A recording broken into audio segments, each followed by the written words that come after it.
Ustadz, ada koperasi, misalnya orang pinjam 100 juta, maka dia harus nyaur tiap bulan 10 juta kali 11 bulan. Berarti 110 juta dong. Nah, ini problemnya. Jadi utang 100 juta, nyaur diangsur tiap bulan 10 juta tapi kali 11. Padahal kalau 100 mestinya kali 10. Tapi ini kali 11. Berarti 10%, ada tambahan 10%. Gimana? Begini ya. Sudah berulang kali saya sampaikan bahwa dalam hal muamalah, dalam hal transaksi sosial kemasyarakatan, itu kata kuncinya al-aqdu wal maslahah. Akad dan kemaslahatan.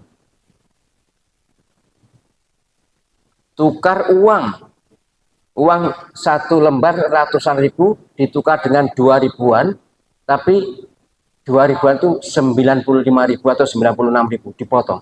Itu riba. Caranya buat akad yang enak. Wes mas, iki aku jual 100, sampean ke saya 100. 100 oleh 100. Setelah itu kemudian ngerogoh sak neh, mas ini uang lelah sampean. Entahlah 5 ribu atau 10 ribu. Tapi bukan tukar menukar langsung dipotong. Ini juga gitu. Koperasi ini.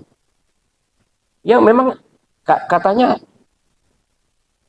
biaya itu apa, kelebihan itu untuk anggota. Ya memang untuk anggota, tapi 10% tentu beratnya.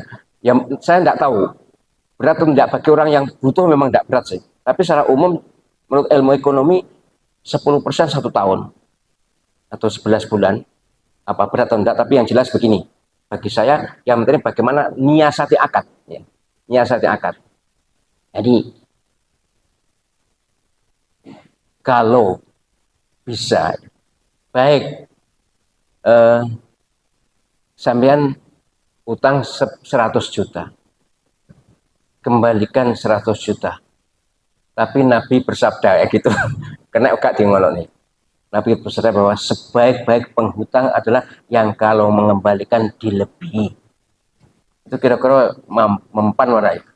Memang ada hadis Sahih Bukhari, orang yang sebaik-baik penghutang adalah kalau nyaur dilebihi. Tapi saiki loh, kok dilebihi? Nyaur iso nyaur tepat waktu wis bagus kok. Ditake malah nyeneni kok. Saiki iki. Tapi sungguh hidup di dunia ini memang ujian. Ujian terberat adalah terkait umat Muhammad SAW ya, terkait harta. Nabi SAW dawuh bahwa ujian umatku yang paling berat adalah harta. Umatku paling banyak tidak lulus kalau diuji harta, diuji kehidupan terkait harta. Maka cobalah kita sadari bahwa jika kita ini mempermudah orang terkait harta, maka Allah SWT akan mempermudah kita. Sudahlah, kalau ada orang hutang ya hutanglah. Soal mengembalikan berapa ya tidak usah diperdi, tidak usah dibatasi. Ya, yang hutang sebaiknya juga nyadari bahwa dihutang itu ditulung. Nek ditulung itu hendaknya juga jangan mentung, tapi hendaknya juga berterima kasih. Maka kembalikanlah lebih, karena koperasi itu untuk apa? Ya untuk kebersamaan. Maka sebaiknya akadnya akad biaya. Tapi gini ya, jangan gitu, apa pokoknya gini. Sampean utang, ini karena ada biaya, ini ada koperasi, ada pegawainya, ada administrasinya, maka sampean terkena biaya 5 juta. Silakan dibayar. Wah, kalau dereng gak ada uang, wes pokoknya ini dari uang koperasi, pokoknya sampean membayar biaya administrasi wes 5 juta. Sudah. Nanti nyaurnya tetap 100 juta. Atau biayanya dibuat 10 juta wes. Pokoknya tiap bulan 10 apa 100 ribu misalnya. Kok 10 juta itu 10 juta berarti 1 juta ya tiap bulan. Yo kakean misalnya, tapi akadnya biaya administrasi, biaya operasional koperasi. Mengapa? Ya karena al-aktual maslahat tadi. Akad dan maslahat ini toh demi kemaslahatan bersama. Oh, koperasi dapat maslahat, dapat kebaikan karena ada orang yang bisa mengerti untuk membiayai operasional koperasi, dan yang hutang ini ya, yang ke koperasi juga apa? Orang yang hutang juga mendapatkan masalah, mendapatkan utangan walaupun dengan membiaya. Tapi jangan diakati bunga, jangan diakati tambahan, jangan diakati apalagi rente ya, akati sebagai biaya, tapi caranya ya begitu tadi, ya di akad biaya dari uang biaya, bukan dari potongan. Jangan dipotong, sudah diberikan 100% kemudian nanti biar dia yang mengeluarkan dari sakunya, mungkin diambilkan dari uang itu, terserah. Kan ini ya khilaf syariah tuh. Rekayasa syarak seperti ini loh. Gampangnya, orang bayar zakat fitrah. Yang membolehkan dengan uang kan hanya mazhab Hanafi. Mazhab Syafi'i kan tidak boleh zakat fitrah dengan uang. Lah, kan orang-orang tidak semuanya punya beras. Atau umumnya lebih mudah pakai uang. Oke.